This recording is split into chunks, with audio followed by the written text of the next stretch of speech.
Success isn't about never struggling. It's about having these tools to support you when you struggle. I have to practice what I preach to my clients every day. Everything that I say to them for inspiration, everything that I say to them to help them change their perspective so they see themselves differently, I have to take that in myself too. And I really do sometimes lean on this podcast or lean on some of the things I said in the coaching container to my clients. And I have to treat myself as my own client. Welcome to How to Quit Your Job, the podcast for moms ready to ditch the 9-to-5 and build a life and business they love. I'm your host, Jenna Reichel. Let's go. Hi, mom friends. Welcome back to the podcast. Before we dive in, I just had one of those really surreal little moments. This is episode 83. 83. We are flirting with 100 here, people. If you had asked me any time before June 2024, when this podcast started, whether I saw myself hosting a podcast consistently every Wednesday with people listening all over the world, I would have confidently said absolutely not. But that's the beauty of this journey, right? Sometimes you can't even envision what's possible for yourself until you're already living it. And I want that feeling, that holy crap, look at what I created feeling for you too.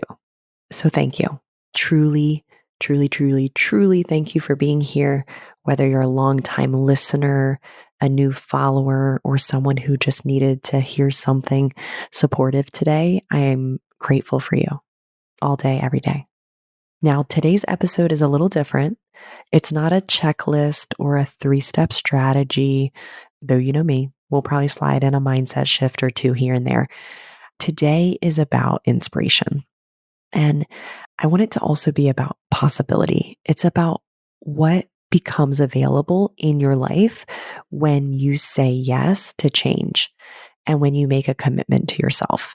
Because what I've realized, especially over the last year, is that the things I love most about my job aren't the things that most people would expect.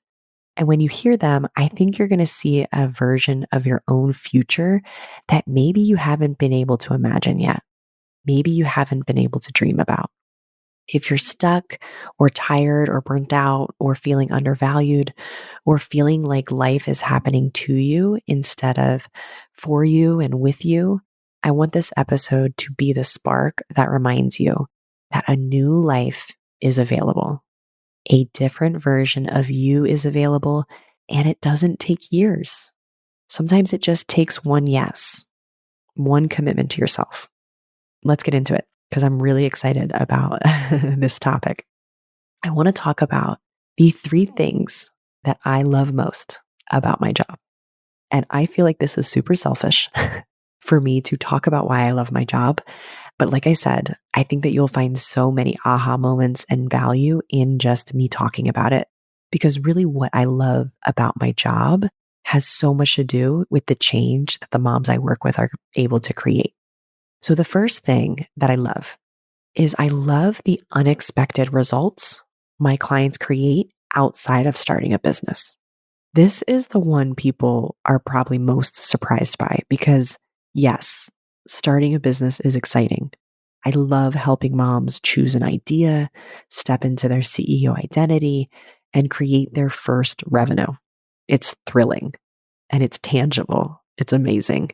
But the truth is, it's the things they didn't come for that change everything. When moms come to coaching, they think the problem they need to solve is that they don't have a business and they want a business. They want more flexibility. They want meaningful work. They want financial independence. They want out of a 9-to-5 grind. But no one walks into this container as just a business owner or as an aspiring business owner. It isn't just about creating the business so that they can become that business owner. These moms walk in as full human beings, of course. They are a mom navigating identity shifts. They are a partner navigating relationship stress. They are a woman carrying trauma, grief, resentment, self-doubt. They're a person who feels like she's failing at everything because she's carrying everything. And all of that, every emotion, every story comes with them into entrepreneurship. And you don't have to fix your whole life before starting a business. In fact, starting a business and getting support to step into this bigger version of yourself often becomes the doorway for healing, for growth, and self understanding. Moms think that they're coming in for a business strategy, but they end up changing their entire life. Okay, I've had clients on the brink of divorce rebuild their marriages.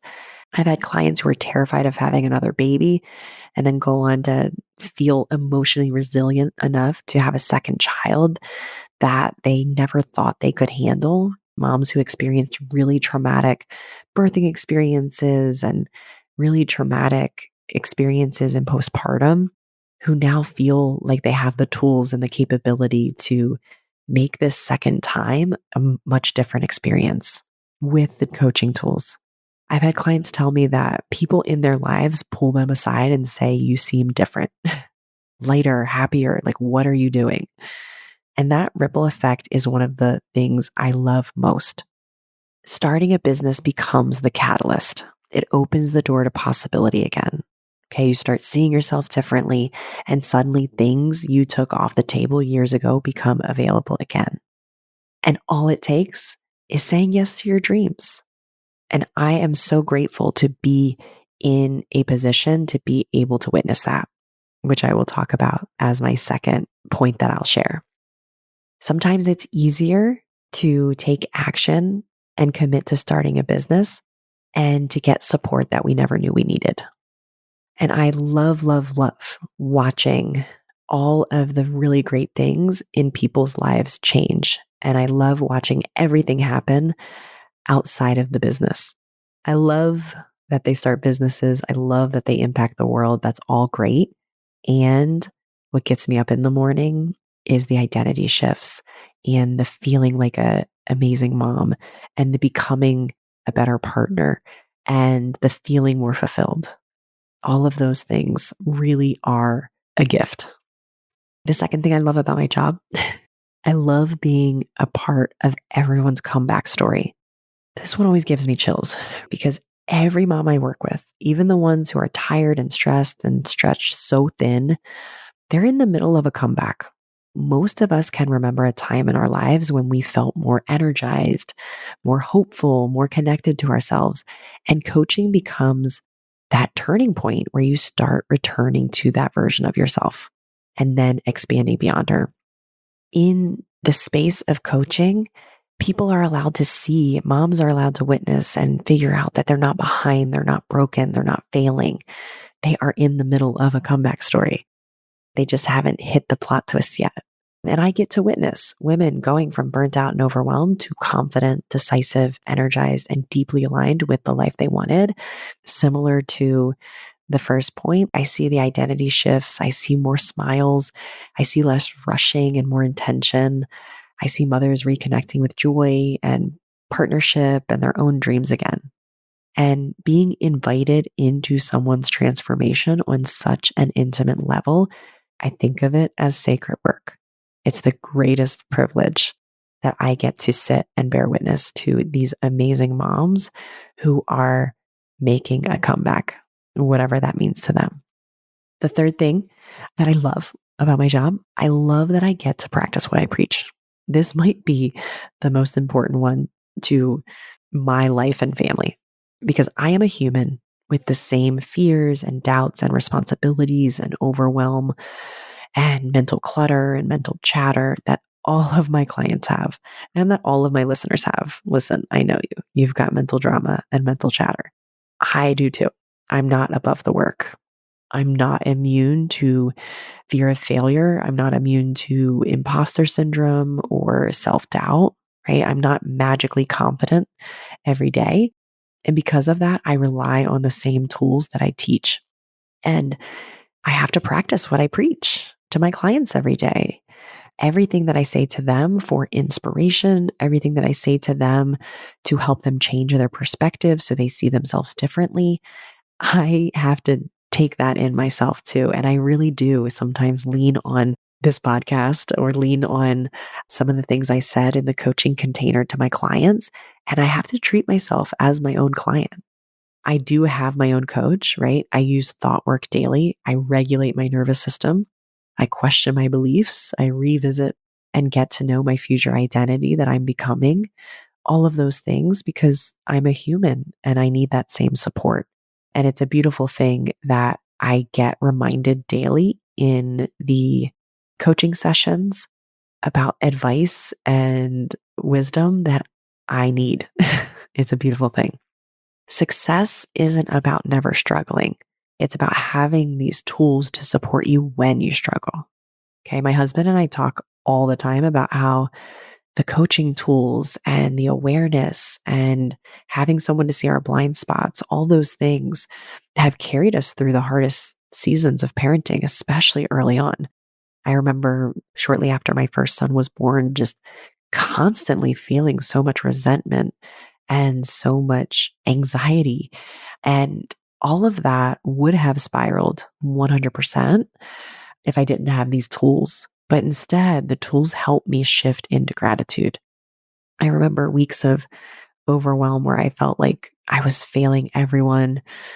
And the tools helped me reset and get into a better headspace instead of collapse and spiral, which is what I maybe would have done before my own work in this industry. All of these tools, they make me a better mom. They make me a better partner, a better business owner, a better human. And practicing what I preach has changed my life as much as it's changed my clients' lives. I learned also so much about myself through them and through their struggles and through them overcoming their struggles.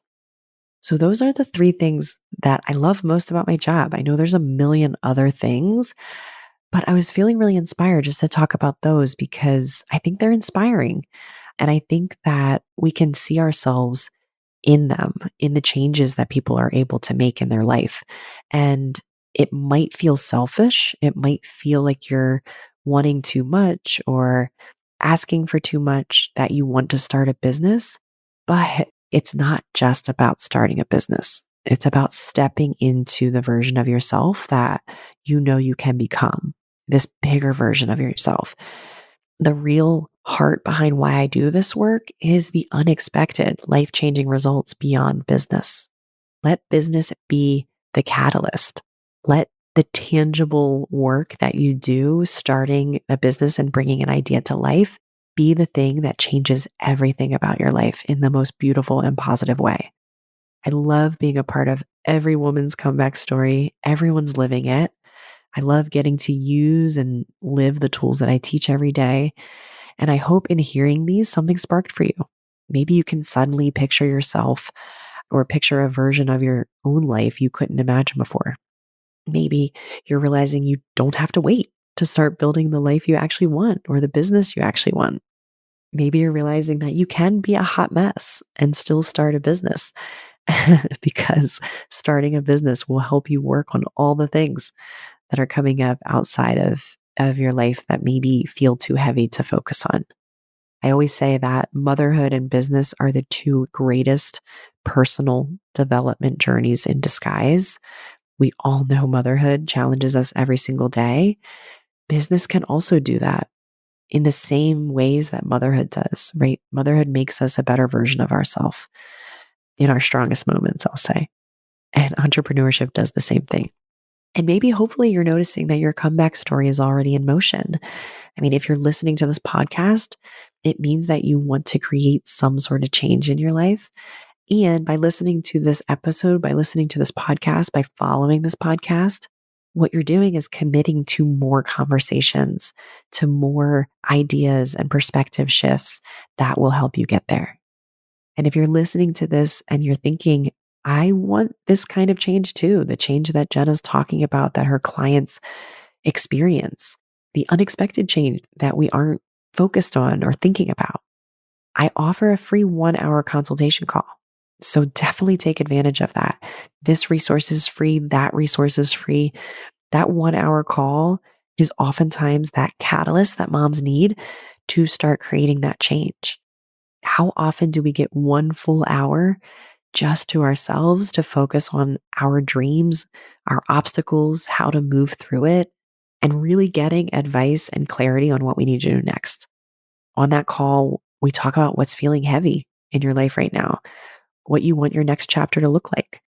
We talk about what's getting in the way and how coaching can support your comeback, support your identity shift, and really help you with the business strategy piece so that you can put it all together. It's a space just for you. It's the first step in answering that call that you feel right now that you want change and you want something more. Do not underestimate the value of 1 hour that's completely dedicated to you and your dreams. The link to schedule a free consultation is in the show notes. You can go to jenna.coach/83 to get the transcript for this episode, to get some of the resources.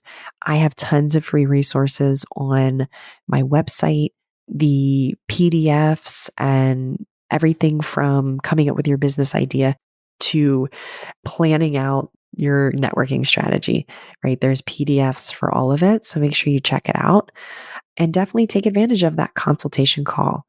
It's 1 hour where you get to just unpack all of the heavy things in life that you want to change and then leave the call feeling really energized to make it happen. I would be honored to be a part of your story, even if it's just for that 1 hour. We have a few more episodes together this year. There's so much to look forward to in the new year. Make sure you follow the podcast so you don't miss a beat. Take care of yourself these next few weeks. They get hectic towards the end of the year, and we tend to take a backseat, or our health tends to take a backseat. So definitely keep yourself as a priority. And I will see you next week. Thanks for listening to this week's episode of How to Quit Your Job, a mom's guide to creating a life and business you love. If you want to learn more about how I can help you stop making excuses and start making moves, head on over to www.jenna.coach. I'll see you next week.